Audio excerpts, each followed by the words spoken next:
अरे 100 रुपये? याला किती वेळा सांगितलं कपडे चेक करून टाकत जा. अरे अजय, तुला किती वेळा सांगितलं पॅन्ट चेक करून टाकत जा मशीन मध्ये. हे दर 100 रुपये निघाले. एक मिनिट थांब. ठीक आहे 200 रुपये तुझ्या इमानदारीसाठी. अरे परत पैसे. परत 500 रुपये निघाले. अरे चेक करून टाकत जा पॅन्ट. एक मिनिट थांब.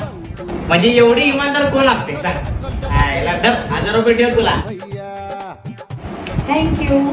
झटका दे झटका दे आज तर एक पण पैसे नाही. लटका दे बंकू भैया. मी येतो काय. अरे अजय, परत तुझ्या पॅन्ट मध्ये 1,500 रुपये निघाले. आईला बरं झालं तिथे, आज मला लागणारच होते.